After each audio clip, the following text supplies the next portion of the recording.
Olá, meus caros, tudo bem? Então, dando prosseguimento à nossa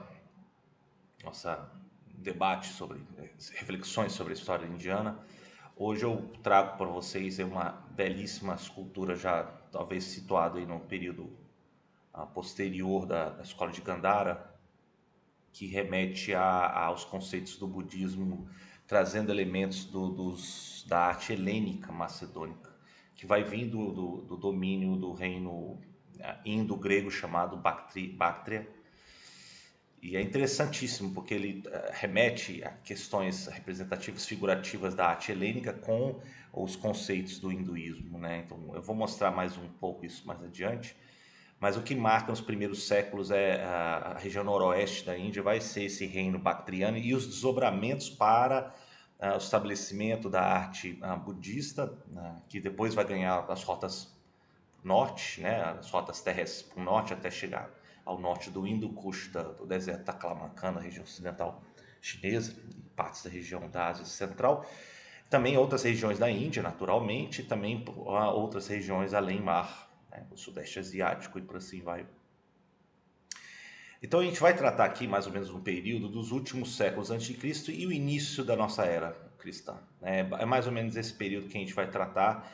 Depois eu vou refletir um pouco mais sobre a questão não somente cultural, mas também as migrações, que eu acho que é interessante a gente levar isso em consideração. Então eu estou retomando aqui a nossa discussão anterior, que tinha falado sobre a Índia mais do período védico. E agora o período védico ela entra num processo já de reflexões e outros textos, que vão ser os Upanishads, os Vedantas. Novas filosofias e crenças vão começar a aparecer nesse período, refletindo um aspecto mais universal da condição da iluminação, da alma, dos feitos nessa vida para a posterior reencarnação, que vai ser o processo como a gente fala, o processo urbano, que vai se dar entre os anos 600 até mais ou menos o ano 200 a.C. Alguns historiadores falam que é o segundo período de urbanização da Índia, o primeiro remetendo aí ao período Mohenjo-Daro e Harappa, que a gente viu na aula passada. Então é um período bastante efervescente, né? Que a gente vai ver na aula, a aula de hoje. E aí eu trouxe essa representação de um ser iluminado, um bodhisattva que vai ser defendido na escola Mahayana, que vai se espalhar principalmente no norte da Índia, para as regiões da China e aí para o leste e um pouco mais para o sul da China nos séculos posteriores. Então, eu vou ter que diminuir um pouco minha figura aqui para não atrapalhar vocês.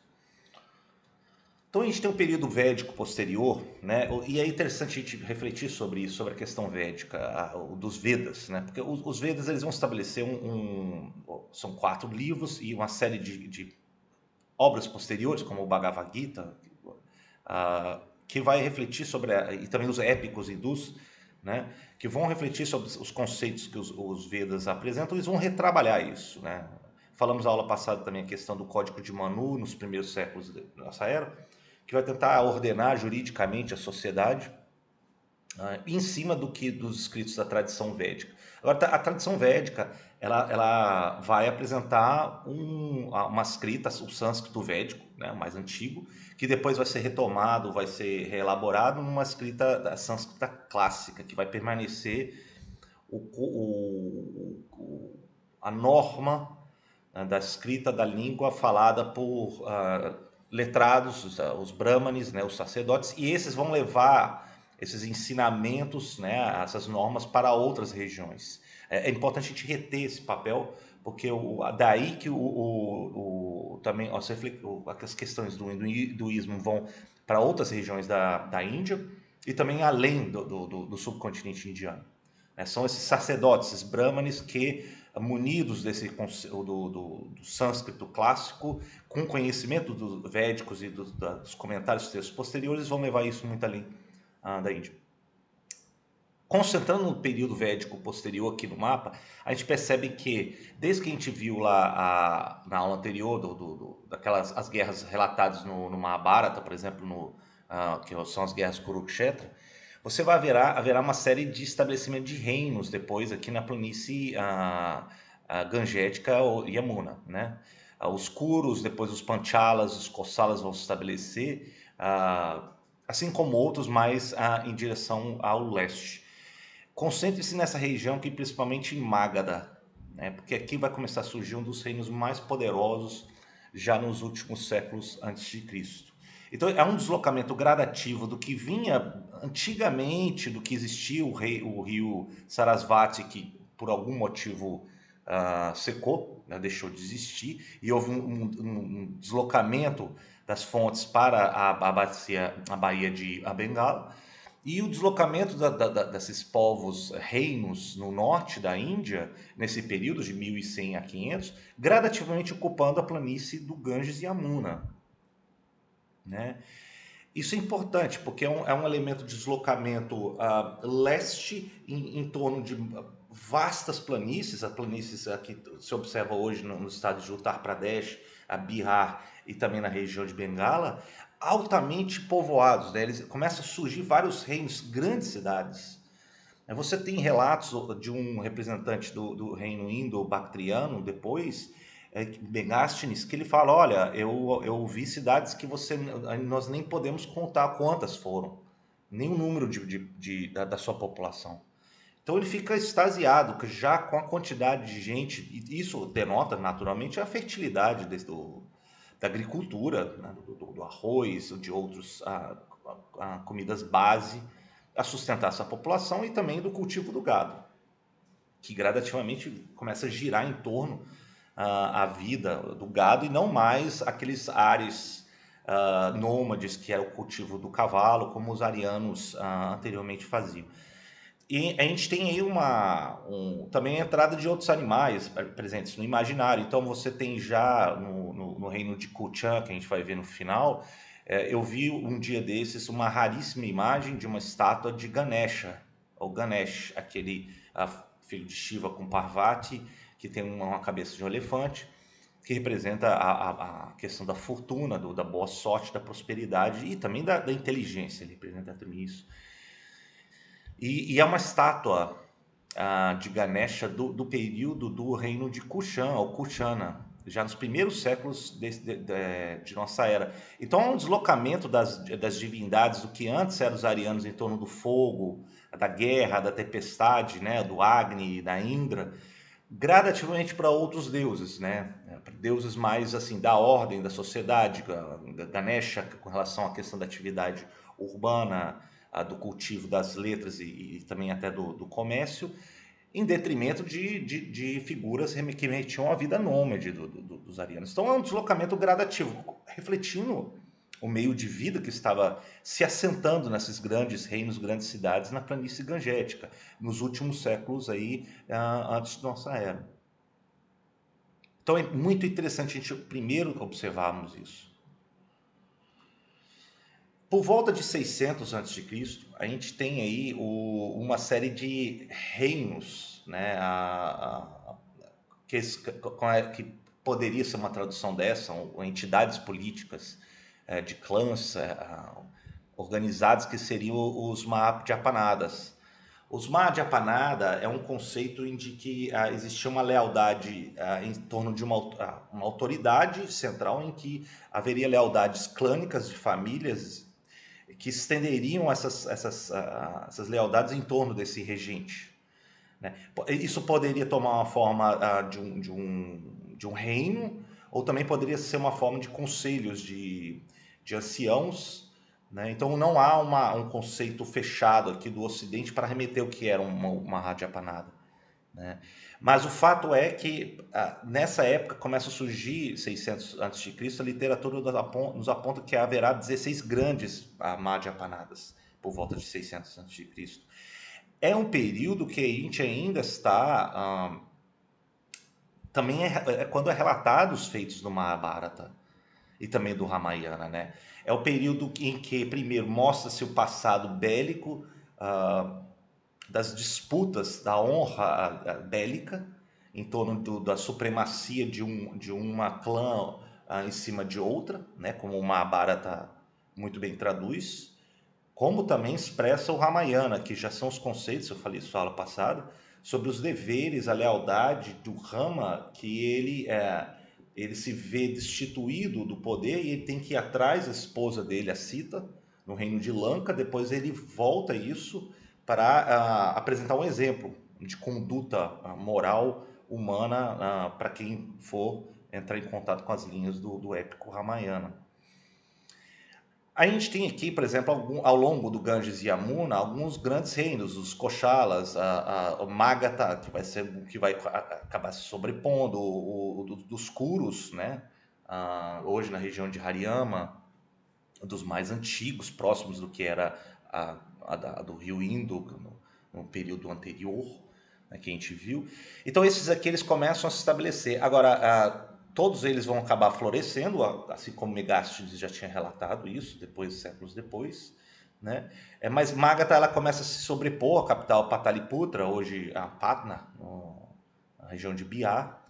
Se torna a capital, e aí essa capital ela surpreende Megasthenes. Né? Megasthenes ele fala que as muralhas são extensas, a quantidade de guardas é uma coisa impressionante. O rei de Magadha em Pataliputra ele tinha não sei quantos funcionários, mulheres, e por assim vai. Ele fica impressionado com essa escala. A capital da corte em torno do regente de Magadha em Pataliputra. E com esse estabelecimento das Madhyapanadas, você tem um período de urbanização, né? Um período de estabelecimento em grandes cidades. Essas cidades elas têm a sua rede de lealdades no entorno, aí depende do poderio, da prosperidade de cada uma delas. Mas é nesse período, por exemplo, que você tem o estabelecimento de reinos que, com atividade intensa de trocas, de disputas e de urbanização, você também tem período de reflexão cultural e reflexão filosófica. Então, disso que começa a surgir, por exemplo, os Upanishads, que são comentários já extremamente elaborados sobre a questão dos ciclos da vida, do renascimento, a questão do seu dever, né, do exemplo moral do Dharma, e por assim vai. E outros vão começar a retrabalhar esses conceitos para ter um apelo maior, universal. Então, o budismo surge, né, durante essa época, num reino já bastante próximos ali das terras nepalesas. Né? É de lá que vai nascer o príncipe Siddhartha. O Siddhartha ele vive. Eu já tenho até aqui depois um retrato.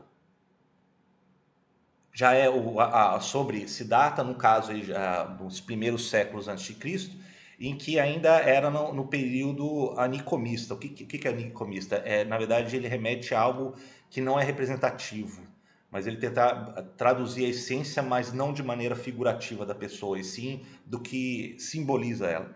Então, dos primeiros símbolos, marcas que eram deixados pelo Buda quando ele abandonou o palácio para aprender sobre as vicissitudes da vida e dos outros pensamentos, e numa vida longa de reflexão e meditação, ele simbolizava-se muito ele pelas pegadas que ele deixava, supostamente onde teria pisado, ou para suas andanças, ou aqui até mesmo, no caso, representa-se a árvore, a banyan, sob o qual ele atingiu iluminação, e tem um trono aqui vazio que simboliza ele, não a figura dele, mas um trono logo abaixo. Essas são as primeiras representações de Buda. Depois isso vai mudar, né? Eu até mostrei para vocês a escola de Gandhara ou a escola de Mathura, vai ganhar figuração, né? O corpo começa a ter a representação do corpo humano, das vestes, inclusive da herança helênica, né? Que os indo-bactrianos apresentam. Mas eu queria voltar aqui ao período anterior, porque não somente isso, mas também surge outra a religião desse período, que vai ser o Jainismo, né, que vai estar em torno de uma figura que se refere como a Mahavira, né, mas na verdade foi o Vardhamana. E o Vardhamana ele seria uma espécie de entidade iluminada que está aqui para ajudar a todos a atingirem a iluminação, ao quebrar esse ciclo de renascimento e sofrimento material. E aí então ele é representado essa figura que é o Tirthankara, Ele seria, na verdade, o 24º Tirthankara através das eras a trazer essa mensagem e ajuda da iluminação. Eu sei que não é igual, mas eu comparo muitas questões com o Bodhisattva no Mahāyanismo, né? Mas, por exemplo, o Mahavira, ele é o Tirthankara de nossa era. E ele traz essa mensagem de iluminação. O Jainismo, ele entende que cada um de nós temos uma essência que deve buscar superar-se, né? E esses seres nos ajudariam através das reencarnações, a não violência, que é a ahimsa, o conceito de ahimsa, no sentido de que cada ser vivo tem essa essência dentro de si, e de que, portanto, você, quando agride um outro ser vivo que tem essa mesma essência que você e todos os outros seres vivos têm, você está praticando uma coisa absurda, né? Então, por isso que os jainistas são muito contra qualquer violência contra os animais, contra insetos, contra quase que todas as formas de seres vivos.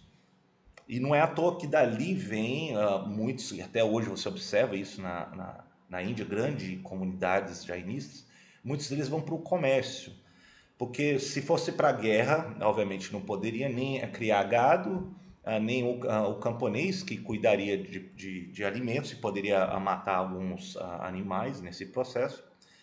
Então eles foram muito para a classe de comerciantes, né? Inclusive até hoje, grandes famílias muito ricas, inclusive na Índia, são jainistas. Já entrei em contato com alguns deles quando estive na Índia. O budismo também ele aparece como esse elemento também de reflexão do que estava se estabelecendo no universo do brahmanismo, né? Porque os brahmanes ainda dominavam a principal corrente do hinduísmo na época, em que apenas dependiam deles a questão da conduta, dos ritos, dos ensinamentos, das interpretações védicas. E o jainismo e o budismo, eles quebram, eles propõem, e junto com outras escolas, mas essas são as maiores que vão perdurar ao longo dos séculos, eles vão propor algo mais universal desses ensinamentos, né? Não um sistema mais de castas, de que alguns sacerdotes iriam guiar e ter o endosso de uma autoridade para que você poderia cultuar. Não, eles quebram isso, eles acham que eles defendem que qualquer um possa atingir a iluminação desde que eles tenham um compromisso de aprender e da conduta correta, o Dharma, ao longo da vida. Isso inevitavelmente iria quebrar o ciclo de sofrimento, de renascimento, que traz consigo a questão do sofrimento, que seria samsara. No budismo você fala do samsara. E depois, quebrando-se isso, se você conseguir libertar isso, você atinge um moksha, que seria o fim do sofrimento. Aí haverá um grande debate, né? Logo depois de Ashoka, e a gente vai ver isso depois, haverá um concílio budista em que alguns defendem que haverá entidades do budismo que, tal como as Tirthankaras, na minha interpretação, poderia ajudar a guiar melhor a humanidade. Outros não, acham que a conduta individual, através do seu ato individual, você consegue e não precisa de nenhuma figura para isso. Então, grosso modo, estou explicando uma divisão do mundo budismo, um cisma, queira assim dizer, né, do Mahāyanismo, que vai mais para o norte, com os seus bodhisattvas, e o que vai mais para o sul, Sri Lanka, depois Sudeste Asiático, que vai ser o Theravada. Essas são as duas grandes divisões, não cabe a mim entrar em detalhes com isso. Estou aqui comentando como historiador com vocês. Bom, das Madhyapahanas, você tem depois uma dinastia que ela vai tomar conta de Magadha, tá?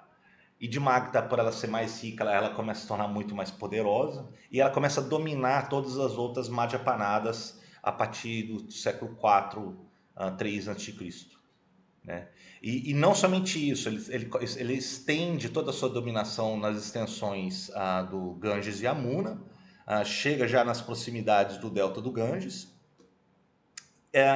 entra em acordo com entidades que estavam estabelecendo na região noroeste e firma a dominação dessas regiões mais a noroeste. e também ao sul das Víndias e do Planalto do Decão. Né? Então, a dinastia Maurya de Magadha, ele vai, na verdade, estender-se num império, o primeiro grande império, que vai, no seu auge, na época determinada, você tem quase que toda a dominação nas extensões do subcontinente indiano.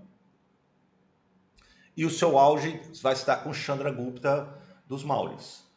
Então, Chandragupta é considerado o Chakravartinha, assim que ele se denomina, o regente universal. E é interessante que esse título, depois, ao longo da história indiana, sempre é retomado. Né? E durante o período do Chandragupta, você tem, nesse caso seria o segundo Chandragupta, não o primeiro, ele vai trabalhar primeiras extensões, administração, durante o seu reino também já observa certa tolerância com o budismo, como também o jainismo e, claro, o brahmanismo, o hindu, né? Mas também haverá muito a influência de um dos seus conselheiros, que é o Kautilya. Eu trouxe aí a figura para vocês à direita. E Kautilya escreve um tratado clássico de política, que na verdade que chama Arthashastra, e Arthashastra seria um manual de escrito sobre política, ou escrito sobre ganhar os meios, ou economia política, uma tradução mais ou menos seria essa, seria a maneira de você como governar e também ganhar poder e riqueza.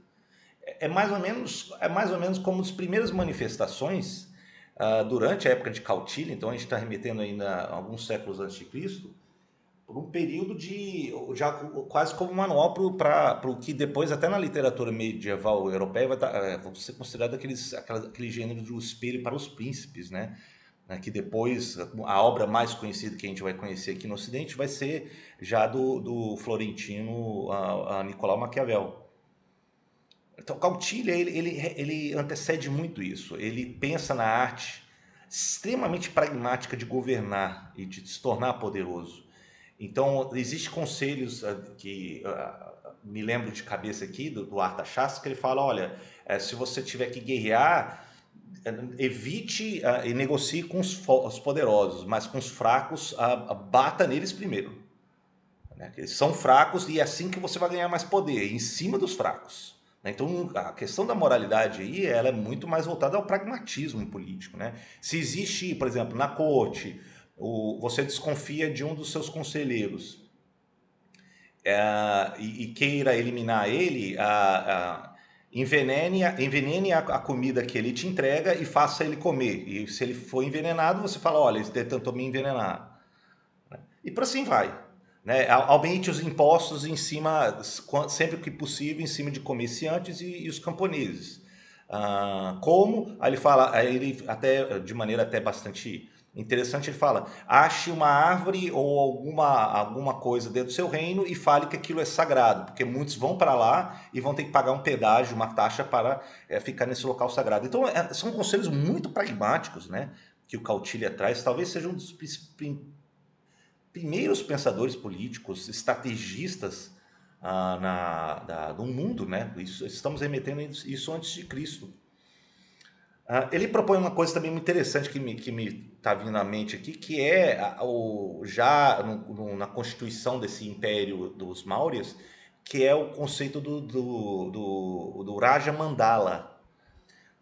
Raja Mandala seria, na verdade, uma pletora de estados, de entidades políticas que você vai trabalhar as lealdades.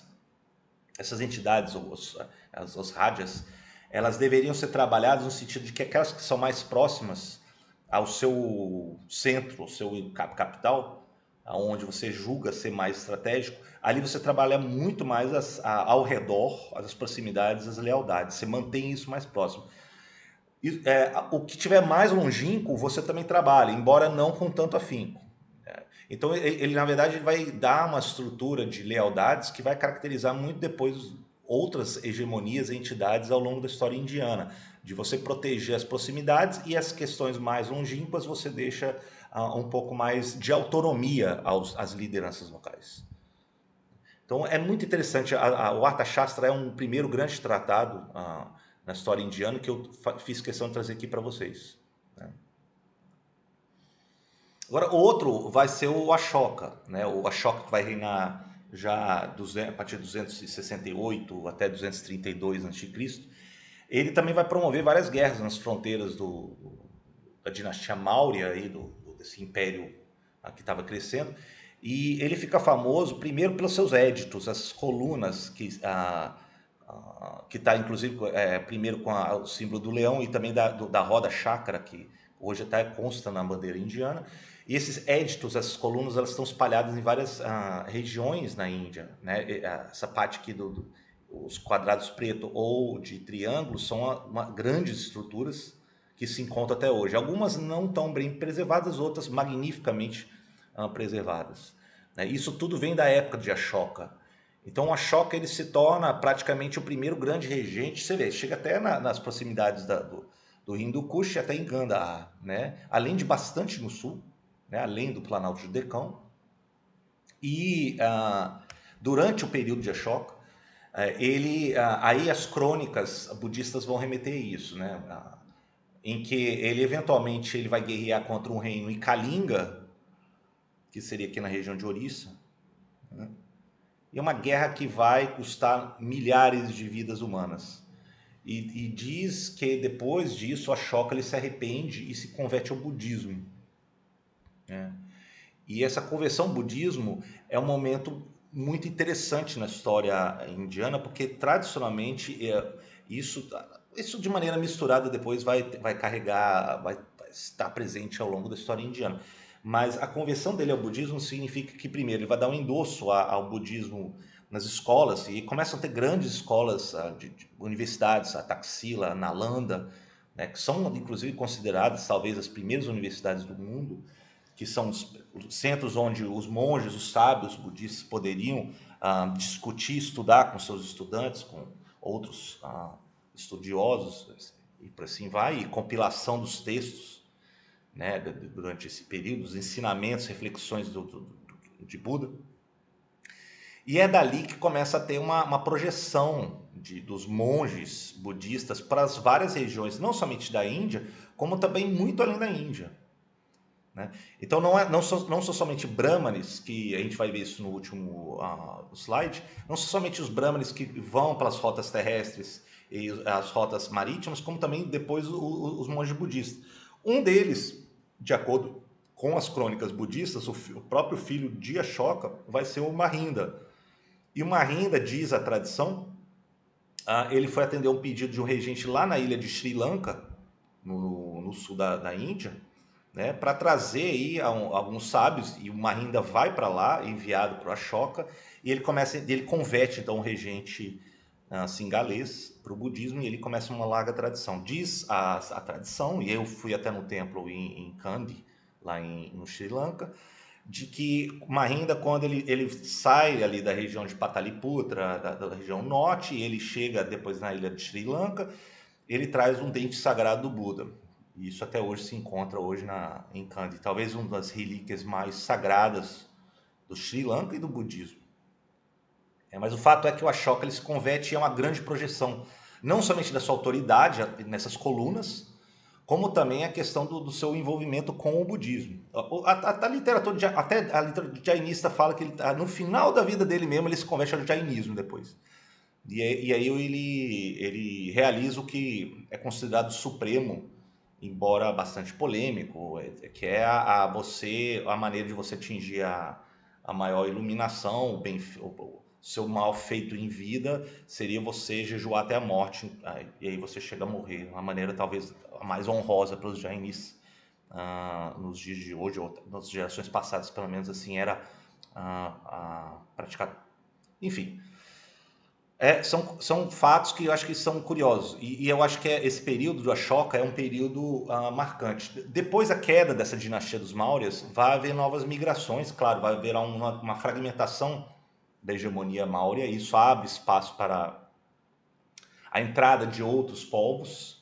Então é durante esse período que os avanços de Alexandre o Grande, ele vem ele devasta o reino persa dos Partas, né? E um dos seus descendentes depois, um dos seus generais, o Seleucida, ele vai estabelecer um reino aqui no longínquo leste, na perspectiva dos macedônicos, que vai ser o reino bactriano, o grego bactriano, que corresponde hoje à parte noroeste e além da Índia. O que é interessante é que, primeiro, eles trazem a cultura helenística dos macedônicos, e segundo, é ali onde eles vão abrigar muitos budistas que começam a chegar do norte da Índia e estabelecem escolas de arte bactriana, budista. Então, ali que você tem Mathura, a Gandhara, né, que depois vai produzir uma síntese das tradições budistas com a herança helênica, macedônica, né, nesse reino bactriano. Então vai vigorar mais ou menos esse reino de 256 a.C. até 125 a.C., né? E é muito interessante. Depois haverá outros povos que vão começar a ter uma série de outras mudanças depois da queda dos bactrianos. Um deles vai ser o Milinda, né? A tradição budista refere-se a ele como Milinda, mas na verdade é Menandro I, que vai ser um rei bactriano. Ele se converte ao budismo e durante o seu reinado existe um cânone do budismo, principalmente do ramo Theravada, que respeita muito esse livro, que se chama a Milinda Panha, que é escrito em Pali, né? E discute-se nesse livro o encontro com um dos maiores sábios budistas da época, o Nagasena, com o rei Milinda, né? Na verdade, Milinda Panha significa as questões de Menandro, as questões de diálogos, né, que há entre esse sábio Nagasena com o regente bactriano. Então é muito interessante, começa a ter uma síntese dessas tradições que vai produzir e que vai ter vários efeitos depois, posteriormente, na expansão, né, no alastramento dos budistas pelo mundo. E por fim, depois da queda dos bactrianos, você tem a entrada de outros impérios, que a gente depois vai ver em aulas posteriores. Um deles vai ser o reino de Kushan ou os Kushanas, né? E os Kushanas são povos que vêm com as migrações que vinham, e os chineses se referem a eles como Yueti. Yueti, na verdade, são povos que vivem nas estepes e pelas pressões de migração, mudanças climáticas, eles começam a chegar e dominar também essas partes mais do norte e noroeste da Índia, né? Então, esses aí estabelecem um império que chama o Império Reino de Kushan, né? É claro que aí eles vão expulsar, derrotar os bactrianos, e depois outros povos das estepes, que são os citas, né, como Heródoto muito bem já disse, também nos primeiros séculos depois de Cristo estabelecem nessa região que são os Shakas. Nesse caso aqui, os Shakas ocidentais, porque depois haverá outros Shakas ao longo da história indiana.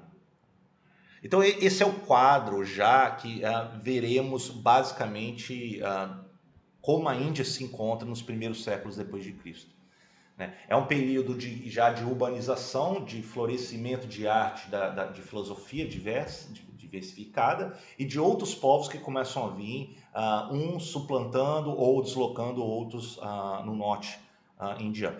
Eu ainda não falei muito do sul indiano, né? Você tem uma entidade, os Satavahanas e outros pequenos reinos que vão se consolidar no Planalto do Decão e no sul, que depois eu vou explicar posteriormente, né?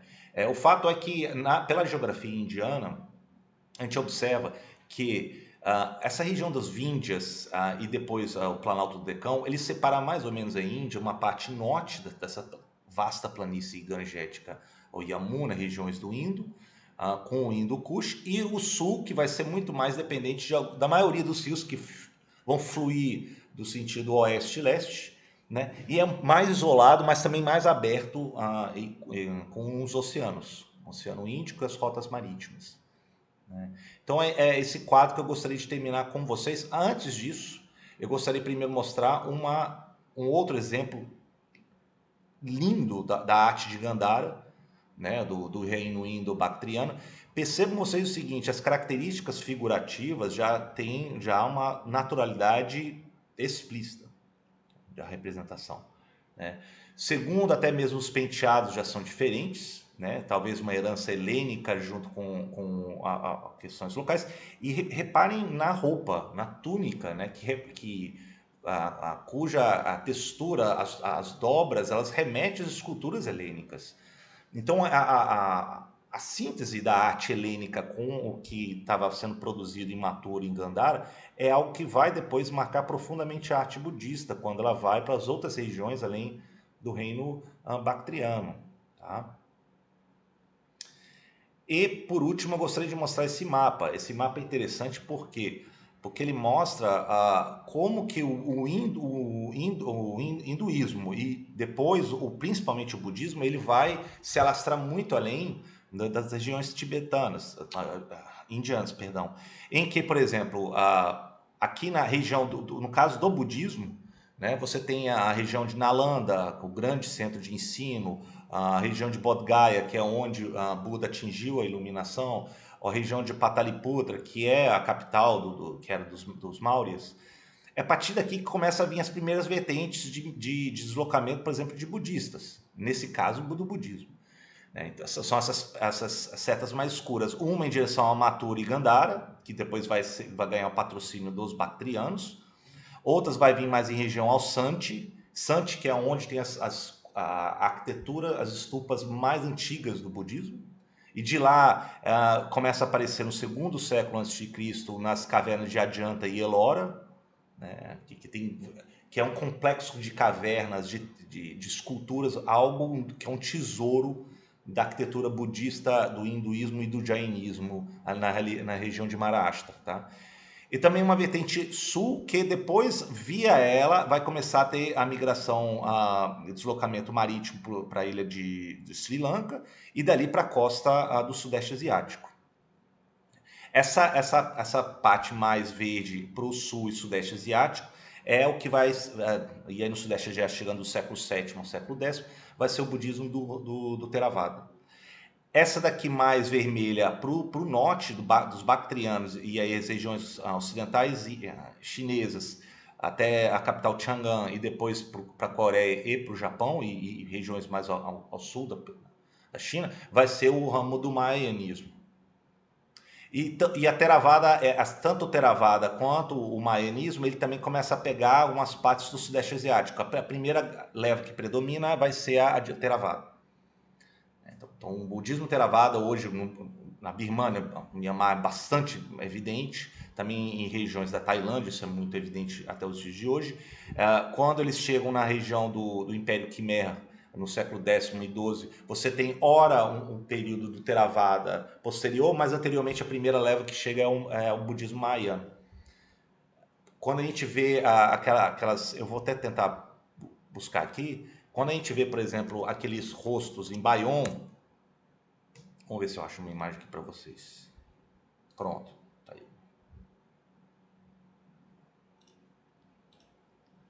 Tá muito pequeno. Bayon, esses são os rostos de bodhisattvas, né, que foram incrustados ali em uma construção hinduísta, shivaísta. Então, primeiro ali no templo nas terras cambodianas, nesse caso do reino Khmer, primeiro você tem a manifestação do shivaísmo, que chegou primeiro com brahmanes, depois você tem a chegada do budismo mahayano, que aí a manifestação está aí nos rostos bodhisattvas, e depois vai vir, que vai predominar larga parte depois, o budismo Theravada. O Camboja, o que era o Império Khmer do século X, XII, até o século XIV com sua decadência, é um exemplo de como vem em várias levas, né, essa expansão do budismo através de várias levas. Percebam vocês que tem essa seta azul, que também é o budismo, mas é um budismo mais que a gente fala que é o do caminho do diamante, o Vajrayana, que ligado também à questão dos tântricos. Então isso aqui vai ter muita força na região do Planalto tibetano, tá? E depois com os mongóis. Eles vão ter uma ligação nesse sentido, uma crença mais peculiar. Mas, por exemplo, quando o Mahayanismo, que chega aqui em Sumatra, nas ilhas indonésias, e também chega também o Theravada, e também o Vajrayana, em certa parte, ele também vai chegar como no Camboja em várias levas.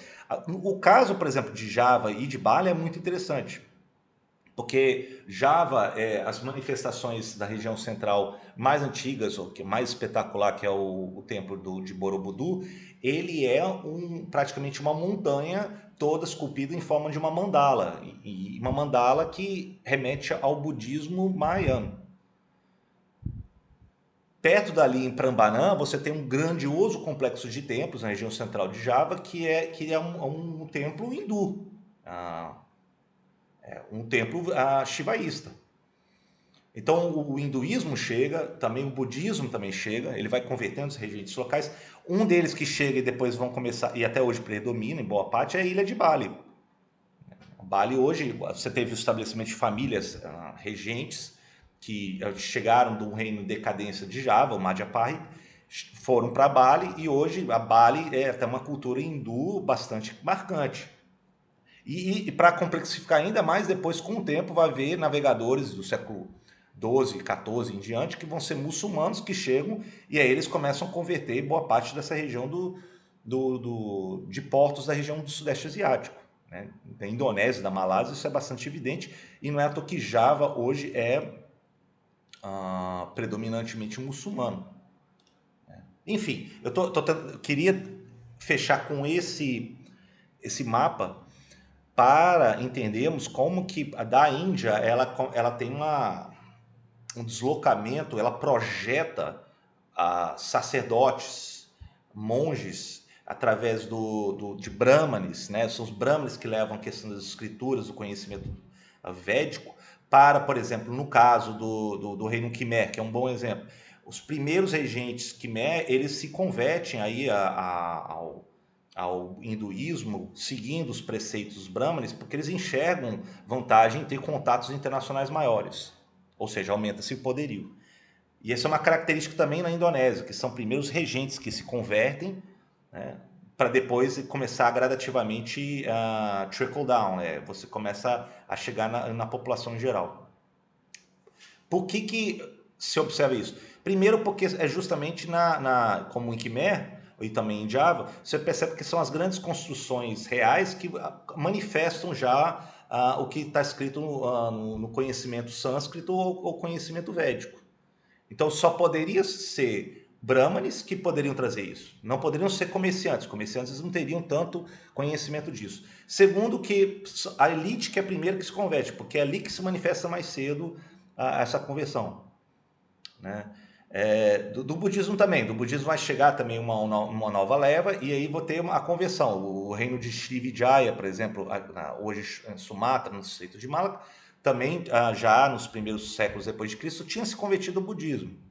E quem narra isso são depois viajantes, narradores chineses, que são budistas, né? E eles relatam, olha, em Srivijaya você tinha uma grande corte budista, e depois no norte da Índia também, eles vão enviar viajantes com Faxian, que eles vão falar, olha, ali existe um reino e que tem muitos budistas. Porque eles estão indo, por exemplo, no caso da Índia, eles estão indo atrás dos sábios indianos e também das primeiras escrituras budistas.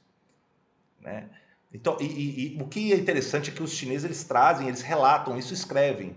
Eles têm uma tradição de recordar isso por escrito e depois eles arquivam isso. Então, isso é uma fonte valiosíssima de informações de viajantes, de onde eles foram e depois como eles traziam isso de volta para a China. Então, essa complexidade é interessante. Primeiro, notamos que há uma grande projeção da efervescência que acontece na Índia durante esse período, de fragmentação e também de propostas novas, de reformulações políticas e culturais, e como ela se projeta muito além da Índia. Eu gostaria que vocês deixassem isso bastante claro, porque isso depois vai ajudar muito a compreendermos as transformações culturais e políticas que vão se dar em regiões muito além da Índia. Né? Então a Índia ela tem um impacto muito grande, ela tem uma projeção muito grande através disso, que ela vai propor uma série de ideias. Só para vocês terem uma ideia, como eu já sempre falo, por exemplo, a Pura. Pura vem do sânscrito, que é cidade. Né? E aí você tem Singapura. Então, o próprio nome Pura já remete, ecoa o sânscrito. Você vê como é que ainda guarda a língua da Indonésia principal. Eles falam que é Bahasa. Bahasa Indonésia. Bahasa em sânscrito é língua. Né?